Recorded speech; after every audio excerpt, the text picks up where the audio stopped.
भारत सरकार के सहकारिता मंत्रालय के अधीन कार्यरत केंद्रीय पंजीयत सहकारी समितियों के कार्यालय द्वारा मल्टी स्टेट सहकारिता संस्थाओं के कार्य सुलभता हेतु निर्मित वेब पोर्टल लोकार्पण समारोह में सम्मिलित होने के सहकारिता की नगरी आईटी की नगरी पुणे और पिंपरी चिंचवड शहर में पधारे हुए केंद्रीय गृह मंत्री तथा सहकार मंत्री आदरणीय अमित भाई शाह जी, केंद्रीय सहकार राज्य मंत्री BL वर्मा जी, महाराष्ट्र के मुख्यमंत्री एकनाथराव जी शिंदे जी, उप मुख्यमंत्री देवेंद्र फडणवीस जी, महाराष्ट्र के मिनिस्टर राधाकृष्ण विखे पाटिल जी, महाराष्ट्र के सहकार मंत्री दिलीप वळसे पाटिल जी, अपने पूना के गार्डियन मिनिस्टर चंद्रकांत दादा पाटिल जी, उपस्थित भारत सरकार और महाराष्ट्र सरकार के सभी सम्माननीय मंत्रीगण, सम्माननीय संसद सदस्य,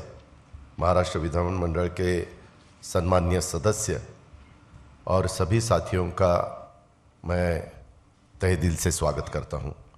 स्थानिक इकाइयों के जनप्रतिनिधि केंद्रीय सहकार सचिव नैनेश कुमार जी, विशेष सचिव विजय कुमार जी और महाराष्ट्र के सहकार सचिव राजेश कुमार जी, सहकारिता क्षेत्र में कार्यरत सभी पदाधिकारी कार्यकर्तागण, सहकारिता क्षेत्र के लगाव रखने वाले सभी शुभचिंतक और पत्रकार मित्रों का भी मैं स्वागत करता हूं।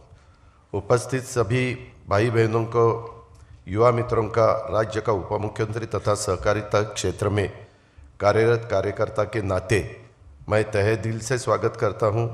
सभी को धन्यवाद भी देता हूं, आभार भी प्रकट करता हूं।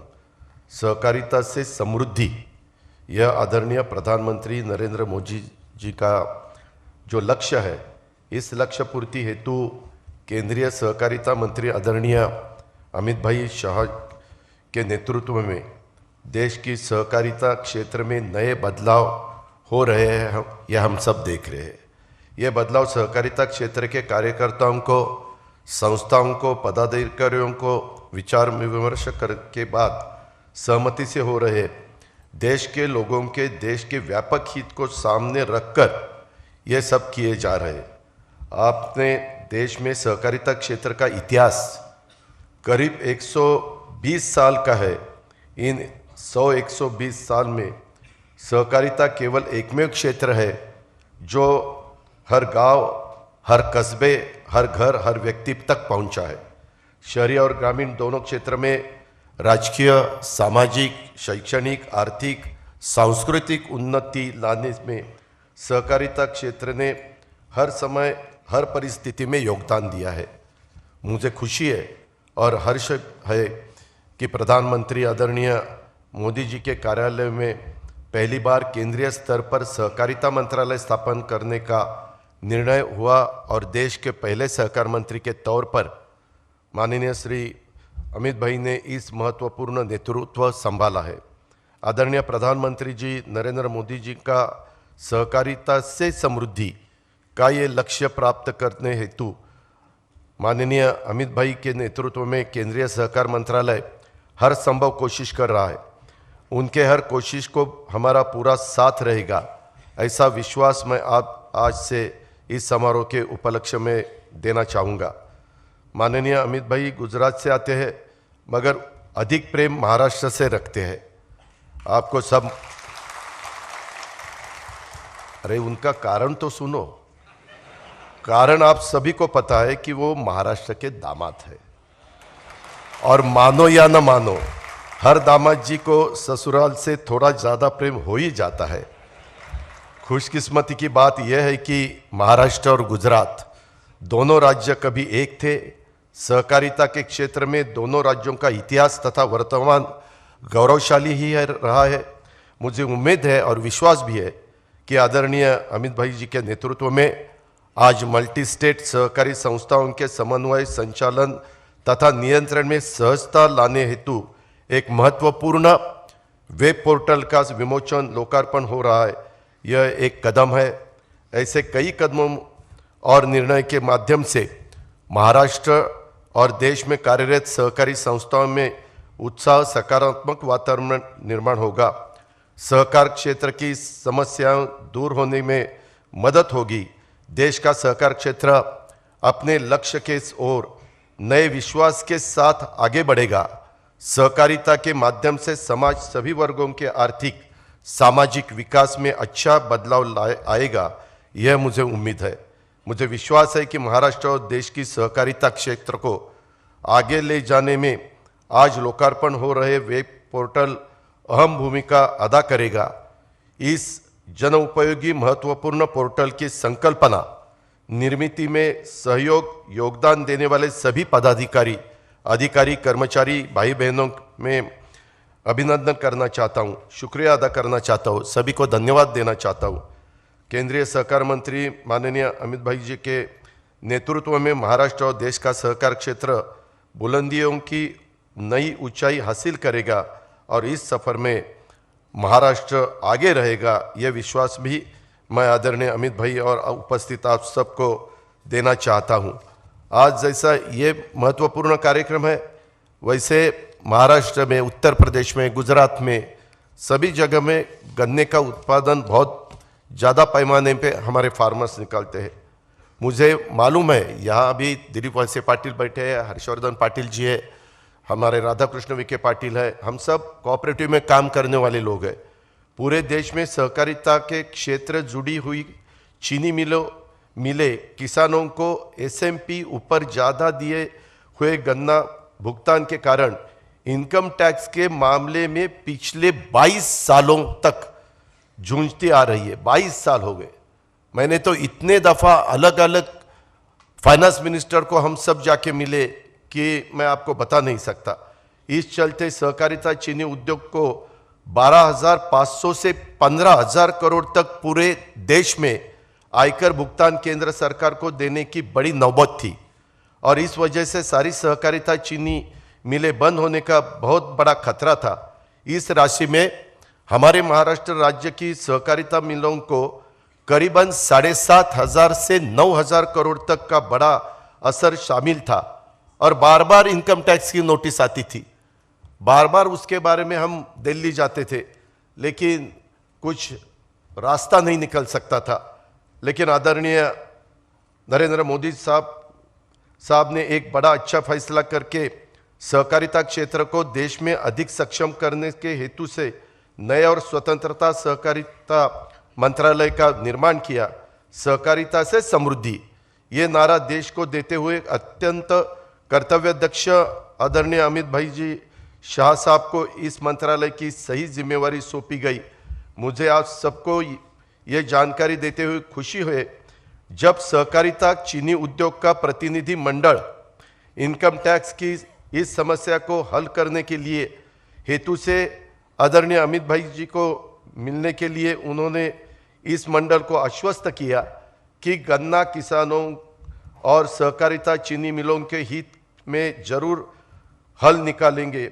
सुप्रीम कोर्ट में अनेक वर्षों से ये मामला दायर था और चीनी मिलों को बीच बीच में राहत के तौर पर कुछ रकम भरनी भी पड़ रही थी, लेकिन आदरणीय अमित भाई ने वित्त मंत्रालय के साथ इस पूरे मामले में को समझते हुए फाइनेंस बिल को लोकसभा सदन में पेश करके यह पूरा इनकम टैक्स माफ कर दिया। इससे सब भारत देश के और महाराष्ट्र के गन्ना किसानों में एवं सहकारिता चीनी उद्योग को बड़ी राहत प्राप्त हुई। मैं आदरणीय अमित भाई शाह जी को महाराष्ट्र राज्य की सरकार, सहकारिता चीनी उद्योग और सारे गन्ना किसानों की ओर से धन्यवाद करता हूं तथा उनका शुक्रगुजार करता हूं। मैं सच बताता हूं, 22 साल हम सब कोशिश कर रहे थे, किसी ने ये डेयरिंग नहीं दिखाया, ये खाली अमित भाई ने दिखाया और उन्होंने उसमें ध्यान दिया, इसीलिए रास्ता निकला, नहीं तो ये रास्ता निकलने वाला नहीं था। हालांकि इससे अभी आगे जाके हालांकि मैं सीबीडीटी ने इस इनकम टैक्स के मामले में एक एसओपी स्टैंडर्ड ऑपरेटिंग प्रोसीजर जारी की है। इसके चलते अब एफआरपी के ऊपर इथेनॉल और कोजनरेशन और सहकारिता चीनी उद्योग ने सही और पारदर्शी ढंग से काम करके पैसा जुटाया और किसानों को ज़्यादा रकम दी तो राज्य सरकार की मान्यता रहते इस पर इनकम टैक्स नहीं लगाने वाला है। यह भी एक बड़ा दिलासा हमको मिला है। उसकी भी ऑर्डर बीच में ही हमें सबको मिली है। मी आपल्याला सगळ्यांना सांगू इच्छितो की मी एका कारखान्याचं नेतृत्व करतो। तिथं FRP मिळालेली आहे 2850 रुपये आणि आत्ता तिथं मी काल फायनल तिथला भाव बघितला 3350 रुपये भाव निघालेला आहे। आता मी कमिशनरकडे जाणार, कमिशनरला सांगणार की FRP पेक्षा 500 रुपये टनाला त्या शेतकऱ्यांना जास्त मिळत आहेत। याला इन्कम टॅक्स बसला असता, परंतु फक्त आणि फक्त केंद्रीय मंत्री आदरणीय अमित भाईंनी हा निर्णय घेतल्यामुळं महाराष्ट्रातल्या किसानांना, देशातल्या किसानांना मदत झालेली आहे। जे चांगलं आहे ते चांगलंच आहे। मी आपल्याला सगळ्यांना सांगू इच्छितो की काही लोकांना कधी कधी प्रश्न पडतो अजित पवारांनी असा का निर्णय घेतला। हे करण्याचं धाडस फक्त नरेंद्र मोदी साहेबांच्यात आणि अमित शहांच्या मध्ये आहे। तेच तुमच्या माझ्या देशाला नेतृत्व देऊ शकतात। आज स्वतः प्राईम मिनिस्टरांनी आपल्या देशातल्या जवळपास 25,000 कोटीचं 2025 पर्यंत 508 रेल्वे स्टेशन उत्तम करण्याचा निर्णय घेतला आणि पहिल्या टप्प्यामध्ये 13,539 करोड रुपये 23-24च्या बजेटमध्ये ॲलोकेशन केलंय। त्याच्यात 126 संपूर्ण देशातली रेल्वे स्टेशन आहेत आणि एकट्या महाराष्ट्रातले 44 रेल्वे स्टेशन त्याच्यामध्ये, आणि त्यामध्ये आपला आकुर्डी आहे, त्याच्यामध्ये आपलं दौंड आहे म्हणजे पुणे जिल्ह्यातलं, आणि माझ्या माहितीप्रमाणे वडगाव मावळ आहे आणि महाराष्ट्रातले इतर आहे। ह्याच्या आधीच्या काळामध्ये अशा प्रकारचं धाडस कोणी दाखवलं नव्हतं। आपल्या महाराष्ट्रामध्ये आत्ता इन्फ्रास्ट्रक्चरच्या बाबतीमध्ये गव्हर्नमेंट ऑफ इंडियाच्याकडनं 80,000 कोटीची कामं चालू आहेत, 80,000 कोटीची।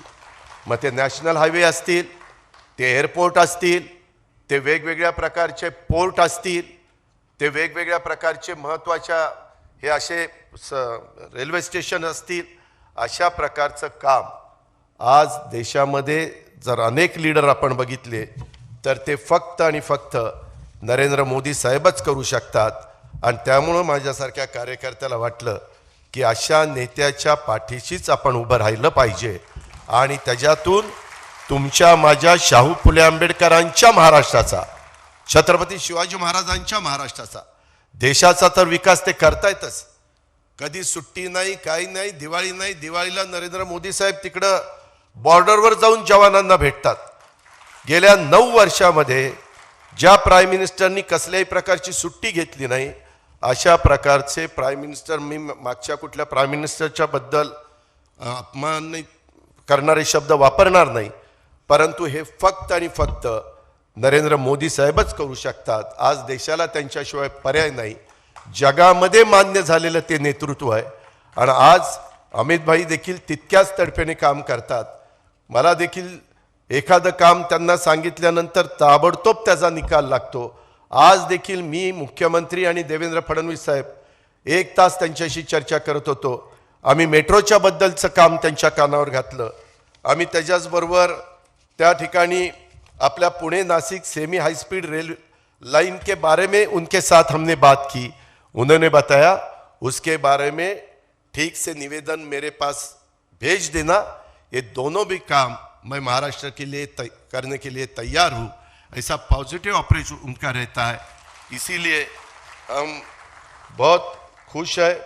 मैं फिर एक दफ़ा आप सबको और अमित भाई जी को और सभी साथियों को धन्यवाद अदा करता हूँ और मेरे वीरों को शब्दों को विराम देता हूँ। जय हिंद, जय महाराष्ट्र। लोकशाही मराठी ऐका, पहा, जागरूक रहा।